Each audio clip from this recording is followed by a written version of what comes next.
ग्रामीण भागातील स्थानिक साधनांचा वापर करून समाजाचा विकास करणे आणि तरुणांना उद्योजक बनवणे हे खऱ्या अर्थाने ग्रामस्वराज्य आहे।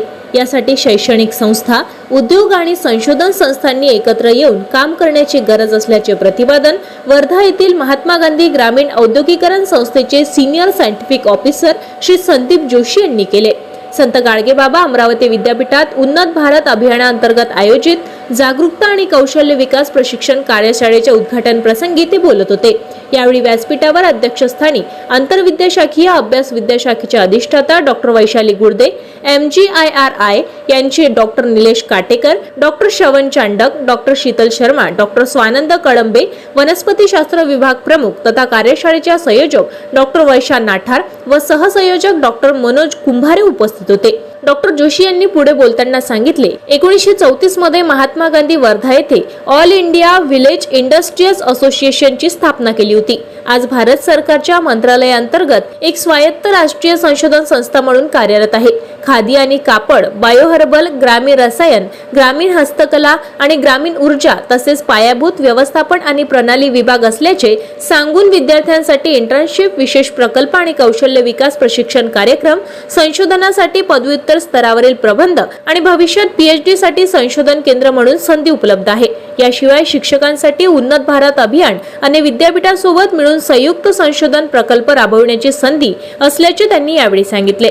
ते पुढे म्हणाले की केवळ प्रयोगशाळेत संशोधन करून चालणार नाही, तर ते समाजापर्यंत आणि उद्योगांपर्यंत पोहोचले पाहिजे असे सांगत त्यांनी लडाख पासून ते भारतीय सौजन्यापर्यंत संस्थेने विकसित केलेल्या तंत्रज्ञानाचा उल्लेख केलाय। या कार्यशाळेच्या माध्यमातून ग्रामीण विकासासाठी एक नवे व्यासपीठ निर्माण होईल असा विश्वास त्यांनी यावेळी व्यक्त केला। विद्यापीठातील संशोधनाचा लाभ समाजाच्या शेवटच्या घटकापर्यंत पोहोचवण्यासाठी लॅब टू लँड ही संकल्पना प्रत्यक्ष कृतीत उतरवणे आवश्यक आहे। ग्रामीण भागातील समस्या सोडविण्यासाठी तरुण संशोधनाने पुढे यावे असे आवाहन डॉक्टर वैशाली गुर्दे यांनी केले। त्या पुढे म्हणाल्या की संशोधकांनी केवळ पदवी मिळवण्यासाठी संशोधन न करता त्यातून ग्रामीण भागातील लोकांच्या जीवनात सकारात्मक बदल घडून यायला हवा। उन्नत भारत अभियानासारख्या उपक्रमांमुळे उच्च शिक्षण संस्था आणि ग्रामीण जनता यांच्यातील दर कमी होत असून ग्रामीण विकासामध्ये विद्यार्थ्यांची भूमिका अत्यंत महत्त्वाची आहे। या कार्यशाळेच्या माध्यमातून विद्यार्थ्यांना गाव पातळीवरील आव्हाने समजून घेण्याची आणि त्यांवर तांत्रिक उपाय शोधण्याची संधी मिळेल असेही त्यांनी यावेळी सांगितले। ग्रामीण भागातील महिला बचत गटांचा कौशल्य विकासाचे प्रशिक्षण देऊन त्यांना मुख्य प्रवाहात आणण्यासाठी विद्यापीठ कटिबद्ध असल्याचेही त्यांनी यावेळी सांगितले। प्रादेशिक समन्वय संस्थेचे समन्वयक डॉक्टर मनोज कुंभार यांनी अभियानाची माहिती देताना सांगितले की ग्रामीण विकासासाठी विद्यापीठाचे योगदान महत्त्वाचे असून उन्नत भारत अभियानातून परिवर्तनाचा संकल्प विद्यापीठाने केला आहे। IIT दिल्ली ही या अभियानाची राष्ट्रीय समन्वय संस्था असून त्यांच्या मार्गदर्शनाखाली देशभरात 50 प्रादेशिक समन्वय संस्था कार्यरत आहे। यामध्ये संत गाडगेबाबा अमरावती विद्यापीठाची निवड विदर्भ आणि मराठवाडा विभागासाठी प्रादेशिक समन्वय संस्था म्हणून करण्यात आली आहे। या अंतर्गत अमरावती, अकोला, वाशिम, यवतमाळ, बुलढाणा, नांदेड, परभणी आणि हिंगोली या जिल्ह्यांचाही समावेश असून सध्या स्थितीत 113 संस्था सहभागी संस्था नोंदणीकृत आहे। या संस्थेमार्फत 565 गावे दत्तक घेण्यात आली असून नवीन शैक्षणिक धोरण अंतर्गत या सामाजिक प्रकल्पाची 2 क्रेडिटची तरतूद करण्यात असल्याचे त्यांनी यावेळी सांगितले। प्रास्ताविक वनस्पतीशास्त्र विभाग प्रमुख तथा कार्यशाळेच्या संयोजक डॉक्टर वर्षा नाठार यांनी केले। या प्रसंगी महात्मा गांधी ग्रामीण उद्योग संस्थेची माहिती देणारी चित्रफीत उपस्थितांना दाखवण्यात आली। संचालन कुमारी खुशी देवगडे हिने तर आभार प्रदर्शन कार्यशाळेचे सहसचिव डॉक्टर KC मोरे यांनी मानले। कार्यशाळेच्या उद्घाटन कार्यक्रमाला सूक्ष्मजीवनशास्त्र विभाग प्रमुख डॉक्टर नितीन फिरके, वनस्पतीशास्त्र विभाग माजी प्रमुख डॉक्टर सुरेंद्र माणिक, कार्यशाळेचे सचिव डॉक्टर प्रशांत गावंडे, भूगर्भशास्त्र विज्ञान प्रमुख डॉक्टर यादव मावळे, जनसंपर्क अधिकारी doctor Vilas Nandurkar, doctor Sudarshan Kobe, उन्नत भारत अभियानचे समन्वय शिक्षक व विद्यार्थी यावेळी मोठ्या संख्येने उपस्थित होते।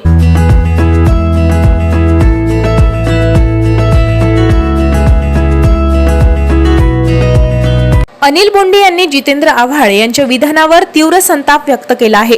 धर्म स्वातंत्र्य विधेयकावर चर्चा करताना आव्हाड यांनी छत्रपती शिवाजी महाराज यांच्याबद्दल केलेले वक्तव्य चीड आणणारे असून त्यातून अपमान झाल्याचा आरोप बोंडे यांनी केला आहे।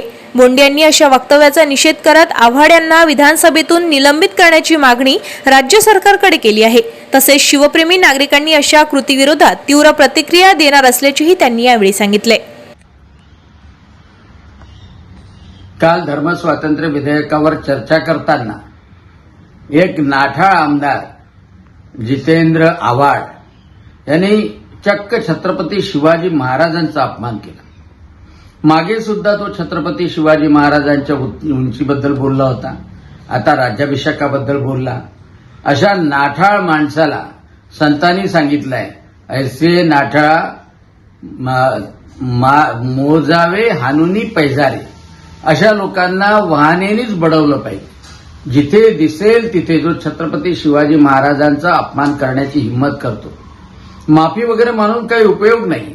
अशा माणसाला विधानसभेमधून निलंबित केलं पाहिजे, कारण छत्रपती शिवाजी महाराजांच्या संदर्भात काहीही अनेक आमदारांनी म्हटलं कुठे लिहिलंय, पण हा माणूस हसून हसून बोलतो।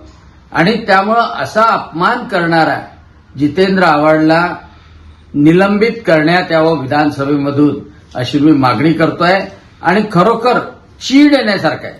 आणि त्याच्यामुळं अशा लोकांना संतांनी म्हटलंय की वाणीने बडवलं पाहिजे, आणि ते निश्चितपणे शिवप्रेमी करतील।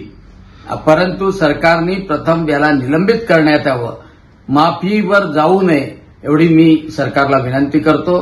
जय हिंद, जय शिवाजी, जय भवानी, जय श्रीराम।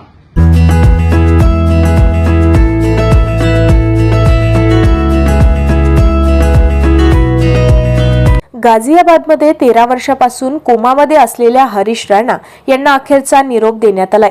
हरीश राणा आता दिल्लीमध्ये AIIM मध्ये पोहोचले आहेत। येथे त्यांच्या लाईफ सपोर्ट सिस्टीम काढल्या जाणार आहेत आणि त्यांना इच्छा मृत्यू दिली जाणार आहे। या देशात कोणीही हरीशला बरे करू शकले नाही।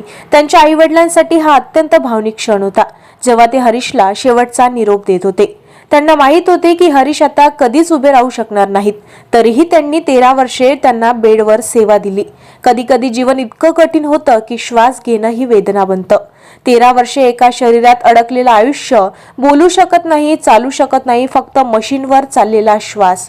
आज न्यायालयाने इच्छा मृत्यूला परवानगी दिली। हा फक्त एक कायद्याचा निर्णय नाही, हा एका माणसाचा अनंत वेदनांचा शेवट आहे।